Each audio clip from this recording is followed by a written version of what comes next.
Christopher Columbus's crew first saw corn in Cuba in 1492, reporting that the Taino people ground the kernels into flour.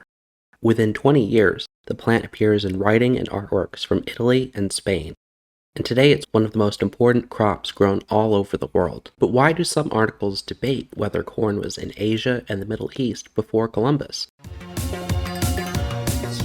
Thousands of years ago, the teosinte plant was domesticated by people living in present-day Mexico.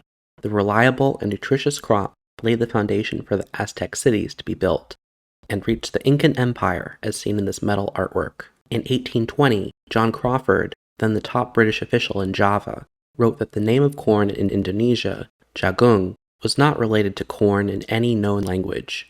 He suggested one tribe had started growing it and traded with the rest, before Columbus's trip to America. In 1947, the Kon-Tiki expedition raised the possibility that South American and Polynesian people had contact.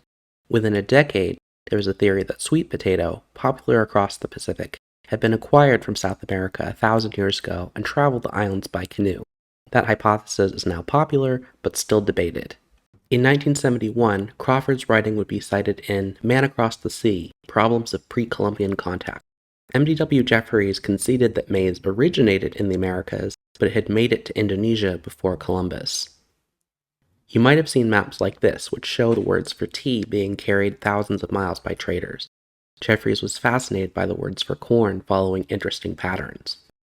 That linguistic analysis shows up again and again in India, in Egypt and Nigeria, and even in recent scientific journals. In 2005, an article about Chinese corn was published in PubMed.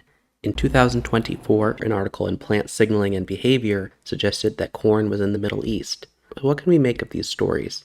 The answer starts with John Crawford. Shortly before his death, he would write about corn again, this time saying, "Maize is beyond all question a native of America, and before the discovery of the New World, was wholly unknown to the Old." This would lead to the belief that the plant was indigenous where such names are given to it, but the probability is they were taken from some native plant bearing a resemblance to maize.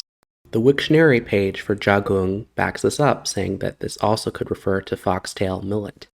Even the word we use in America, corn, is an example. In the UK, it's popular to use the word maize because corn can refer to kernels from other plants such as wheat and barley. The King James Version of the Bible uses the word corn for grains, even though this plant was clearly not around in biblical times.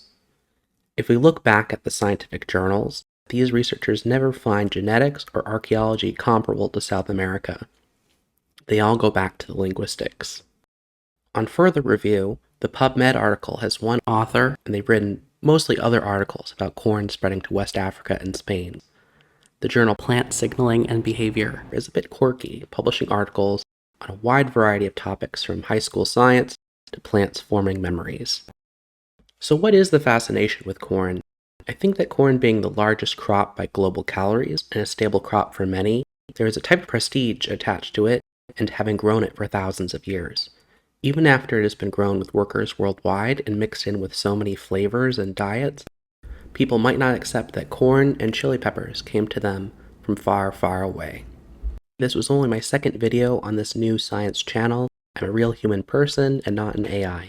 I thought these papers were an interesting phenomenon and gave some insight into how scientific research happens.